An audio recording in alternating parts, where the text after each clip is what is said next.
sou Arthur Leandro. E eu sou o Lucas Reiga. Se você estiver nos ouvindo pela primeira vez, este é o Conversando sobre Jesus, um programa feito para você que tem interesse em conhecer melhor sobre Deus.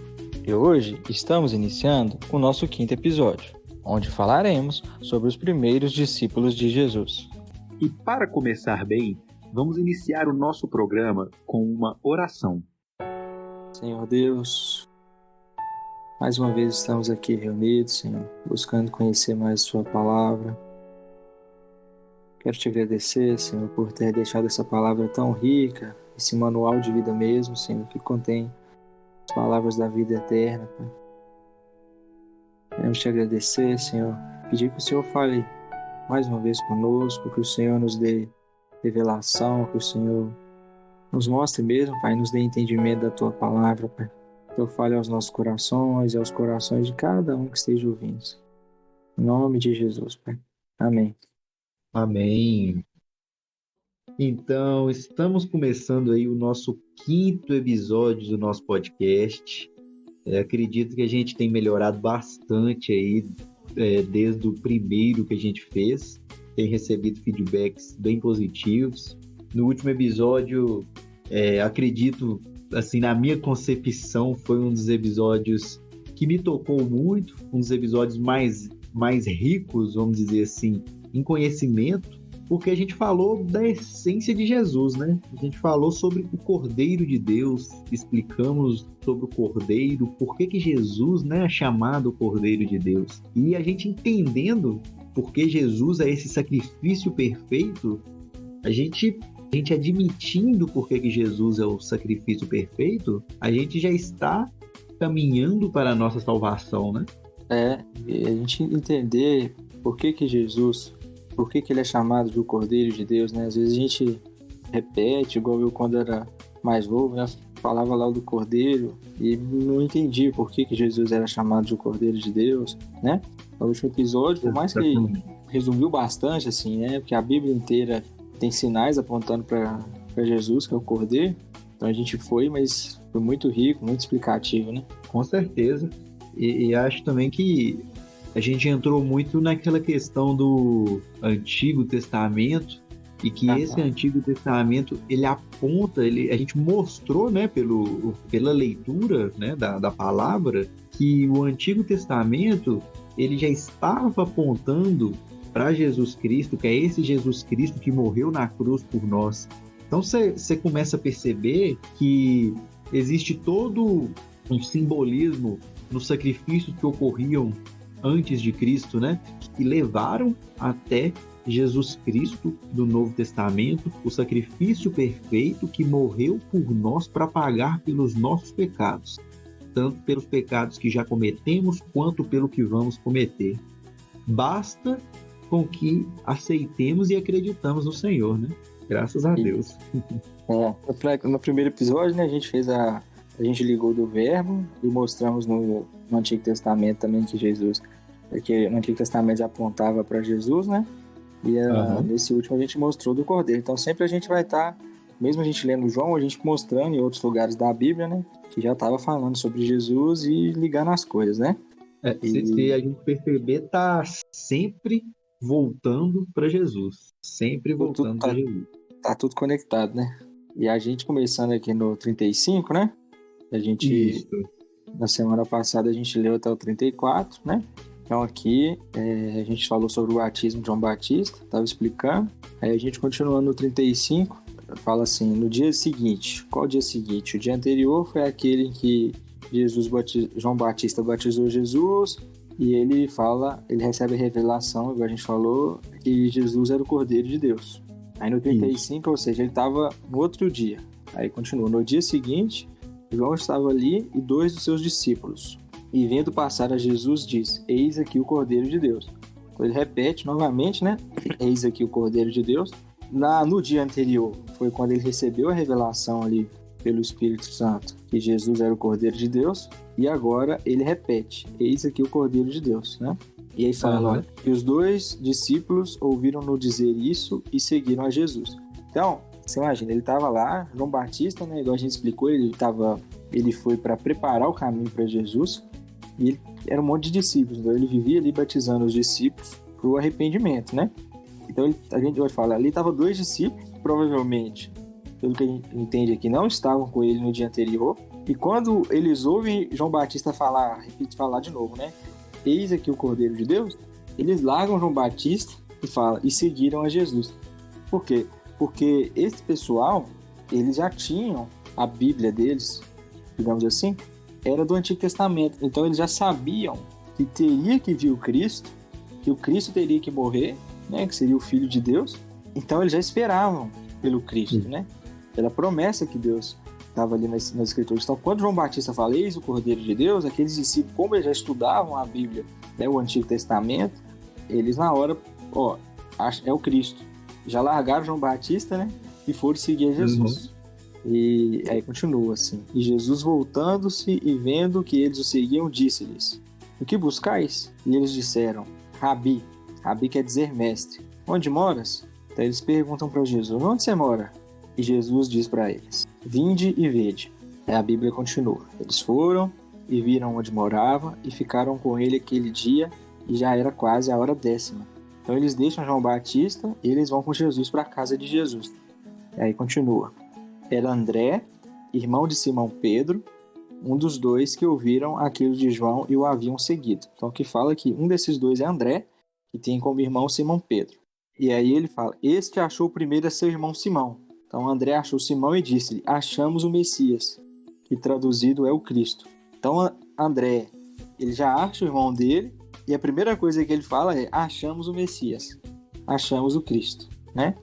Eu acho muito interessante isso que você apontou sobre a demonstração de fé dos discípulos, né? Porque antes mesmo, né? Jesus nem tinha morrido ainda na cruz, nem nada.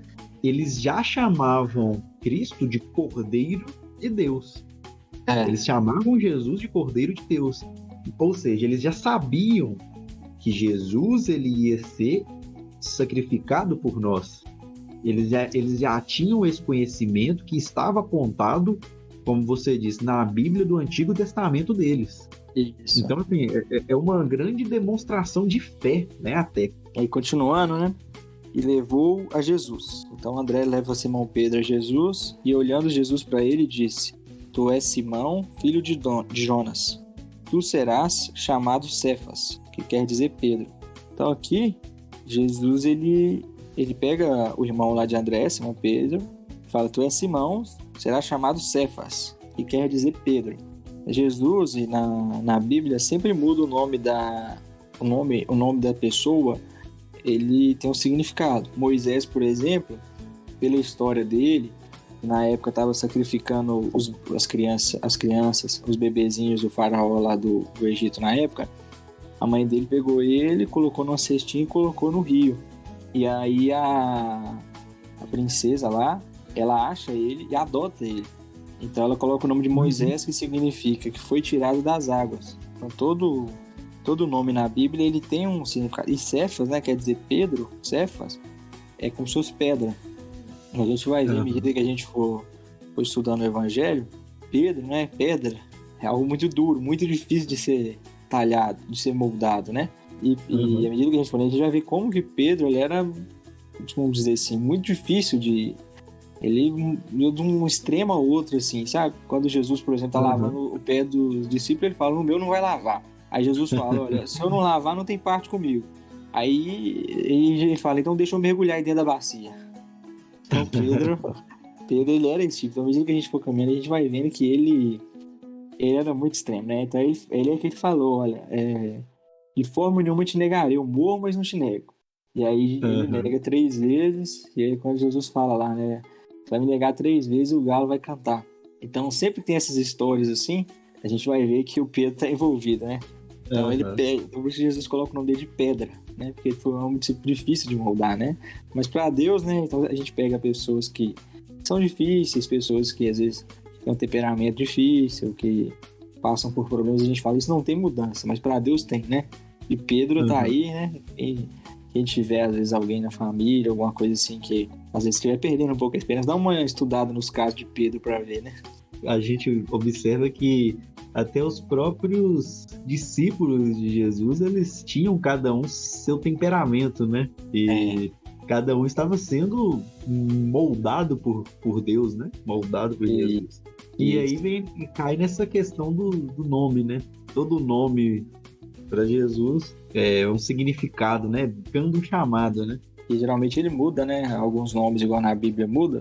Ele muda os nomes referente ao testemunho, o propósito de vida daquela pessoa, né? Às vezes a pessoa tem um nome. Quando ele muda o nome, na escritura, assim, geralmente tem a ver com o chamado dele, alguma coisa na vida daquela pessoa, né? E continuando 43, né? Fala, no dia seguinte quis Jesus ir a Galileia e achou Filipe e disse-lhe, segue-me. Então, estava André e Simão Pedro. E aí ele acha Filipe e fala, me segue-me. E Filipe era de Betsaida, cidade de André e de Pedro. Então era da mesma cidade ali dos dois. Filipe achou Natanael e disse, havemos achado aquele de quem Moisés escreveu na lei e os profetas, Jesus de Nazaré, filho de José. Então Filipe, ele chama mais um, Natanael. Então são 4, né? E aí ele fala, olha, havemos achado aquele de quem Moisés escreveu na lei, ou seja, o Cristo, que estava escrito, igual a gente explicou já no Antigo Testamento, onde apontava, né? Isso. E aí diz Natanael, pode vir alguma coisa boa de Nazaré? Né? Disse-lhe Filipe, vem e vê. É uma cidadezinha pequenininha ali, né? Então... Pelo fato de ser uma cidade pequena, eles não acreditavam, né? Tipo assim, o Cristo vai sair de uma cidadezinha pequenininha de Nazaré? Acho que eles imaginavam que o Cristo vai vir de Jerusalém, vai vir de um local assim, né? Da capital, uma família importante, alguma coisa assim, né? E aí, então, Natanael, de alguma forma, ele duvidou, né? Ele fala, alguma coisa boa pode vir de Nazaré? Aí Filipe vem e vê. Então, aí continua. Jesus viu Natanael vir ter com ele e disse-lhe. Então, Jesus está de frente para Natanael. Aí ele fala, eis aqui um verdadeiro israelita em quem não há dolo, né? Israelita, porque eles são de Israel, né? Em quem não há dolo, ou seja, não há falsidade. Então, Natanael era alguém muito sincero, né? Sim. E disse-lhe Natanael, de onde me conheces tu? Eles nunca tinham encontrado. Aí Jesus fala, olha, você é eis aqui um verdadeiro israelita em quem não há falsidade. Aí Natanael assusta, né? Uai, de onde você me conhece? E aí Jesus responde, antes que Filipe te chamasse, te vi eu estando tu debaixo da figueira. Aí Natanael respondeu e disse-lhe, Rabi, tu és o filho de Deus, tu és o rei de Israel. Então lá no início, no 46, Natanael fala assim, pode vir alguma coisa boa de Nazaré? Ou seja, ele duvidou. Ele estava desconfiado de que realmente tinha achado Cristo. E aí Jesus já chega para ele, porque Jesus, né, no Espírito ali, andando no Espírito igual ele andava, que ele tinha a revelação, aquela comunhão. Ele já recebe a revelação ali no Espírito dele, ele já fala, eis aqui um verdadeiro israelita em quem não há falsidade, não há dolo. E aí, Natanael já assusta. De onde me conhece? Aí ele fala, antes que Filipe te chamasse, te vi eu estando tu debaixo da figueira. E aí ele fala, mestre, tu és o filho de Deus, tu és o rei de Israel. De alguma forma, Natanael, debaixo dessa figueira, que a gente não sabe o que ele estava ali, né? Mas ele provavelmente estava em um confronto, alguma conversa com Deus, alguma coisa assim. Ou pediu alguma prova para Deus. Pode ter pedido um sinal, a gente não sabe. Mas aquilo que Jesus falou foi o suficiente para ele. Tipo assim, eu sei que tu és o filho de Deus e o rei de Israel, só por isso, ou seja, foi algum momento que ele passou com Deus ali, né? Que Jesus sabia certinho onde que ele tinha que falar, né? E aí Jesus continua, porque te disse, vi-te debaixo da figueira, crês? Coisas maiores do que esta verás. E disse, na verdade vos digo que daqui em diante vereis o céu aberto e os anjos de Deus subindo e descendo sobre o Filho do Homem. Então Jesus fala, né? Só porque eu te falei que te vi debaixo da figueira, você já creu? Eu te afirmo que coisas muito maiores que essa você verá. Então Jesus fala com ele que a partir de agora, né? E a gente viu isso aqui, viu como vai começar os milagres de Jesus, né? Então ele creu por isso, mas agora viria muito mais coisas para eles acreditarem mais e mais em Deus, né? E isso não era nada perto do que Jesus ainda ia fazer, né? A gente, nesse versículo 51, vem acabando o capítulo 1, né? A gente observando esse final desse capítulo 1, sabe que me chamou muita atenção foi justamente em relação à fé dos discípulos, dos primeiros discípulos que seguiam Jesus. E isso me trouxe a reflexão, muitas vezes, muitas vezes a falta da fé que eu vejo nos dias de hoje. Porque se você fazer uma comparação com aquela época, uma época em que as pessoas não tinham tanta informação, não tinha nada de evidência para mostrar ali sobre Jesus, e mesmo assim, se você observar, eles souberam aceitar Jesus, souberam perceber Jesus, né, pela fé deles. E aí você trazendo uma reflexão para o mundo de hoje, você vê que a gente tem tanta evidência de milagre de Deus, tem tanta, vamos dizer assim, até situações científicas que provam a existência de Jesus, dos milagres de Jesus, né? Na nossa própria vida a gente vê tantos milagres que acontecem, talvez a gente tenha deturpado um pouco a questão de milagres, né? Mas pequenas coisas a gente consegue perceber que são milagres. E mesmo assim, existem muitas pessoas que não creem, que não acreditam, que não buscam. Então fica muito essa reflexão, né, do fechamento desse capítulo. Aquelas pessoas lá que não tinham quase nenhuma informação, vamos dizer assim, acreditaram fielmente em Jesus. E a gente aqui que tem acesso a tanta coisa, qual é a dificuldade, né, da gente acreditar no Senhor, né, de buscar o Senhor? A gente percebe, né, que somente de uns 50 anos para cá, pessoas perderam muito temor a Deus, né? Pessoas antigas tinham muito temor a Deus, né? Então tem muito pouco. E as pessoas hoje em dia, né, elas não buscam elas mesmas conhecerem a Deus, elas mesmas lerem a Bíblia. Se a Bíblia é a palavra de Deus, por mais que no início um pouco difícil de entender, é as instruções que Deus deu pra gente. A Bíblia, ela é um livro espiritual, né? E a gente tem muitos cientistas já tentaram pegar as situações que estão escritas na Bíblia e provar que aquilo não existiu, né? Então, assim, a Bíblia, por ela ser um livro espiritual, e a gente sempre, a Bíblia sempre nos orienta, a gente sempre que for abrir a Bíblia, a gente pedir a Deus para Ele falar conosco, né? Porque o que a gente entende é que a entrega de uma vida para Deus, ela vem de um encontro dessa mesma pessoa com Deus. Não dá para as situações que eu vivi, os milagres, os testemunhos, ou qualquer coisa que seja que eu já vivi com Deus, eu contar isso para uma pessoa. Beleza, o testemunho vai, se for uma pessoa próxima, aquilo mexe com a pessoa. Mas a transformação de vida nela mesmo, naquela pessoa, vem a partir do momento que aquela pessoa tem um encontro com Deus. É o momento que ela sente Deus falar com ela, é o momento que ela se encontra na presença de Deus, é o momento que Deus age na vida dela, né? E isso é uma escolha dela, porque a Bíblia fala, buscar e eis e achareis, né? Só que muita gente não busca, né? Ou se busca, não busca de todo o coração, né? Isso. Então, hoje, assim, o que deixa reflexão é buscar Deus de todo o coração. Não tem como você ter uma comunhão, você ter um contato com Deus, se você coloca Deus de segundo plano, né? Você pega o finalzinho do seu tempo, você trabalha, você faz aquele monte de coisa e chega no final do dia, você vai lá e já ora cansada, já nem estuda a Bíblia, nem nada de forma cansada. Você não dá prioridade para Deus. Então, assim, você não dá valor em Deus. A verdade é essa. Né? Como que a Bíblia fala? Amar a Deus sobre todas as coisas. Isso é amor? Você pegar o que sobra do seu tempo, quando pega, e dedicar de forma, não com amor a Ele. Agora, se você tira um momento, que seja 15 minutos no dia, mas um momento com amor, de dedicação, para você entregar mesmo para Deus. E buscar Ele. Falar, Deus, eu quero te conhecer, eu quero ver o agir do Senhor na minha vida, né?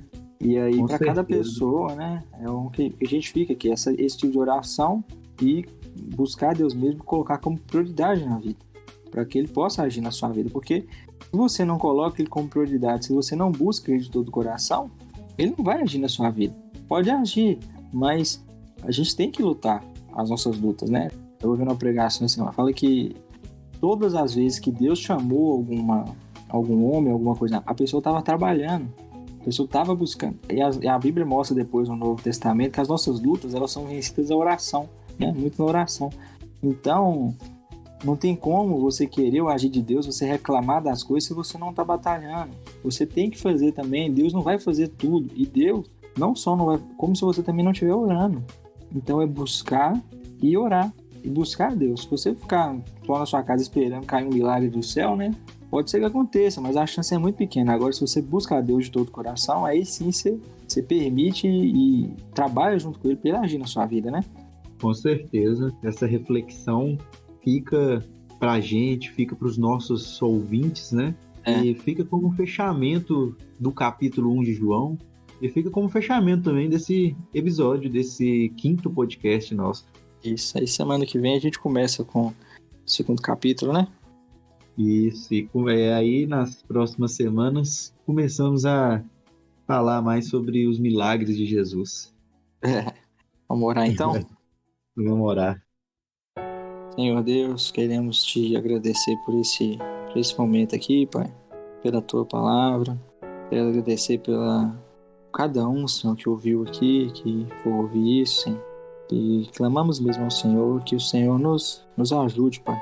Nos ajude a amar mais o Senhor, a buscar mais o Senhor. Que o Senhor nos dê força, Pai, para a gente lutar as nossas lutas, para a gente perseverar, para a gente orar mais, a gente conhecer mais de Ti e a gente batalhar mais.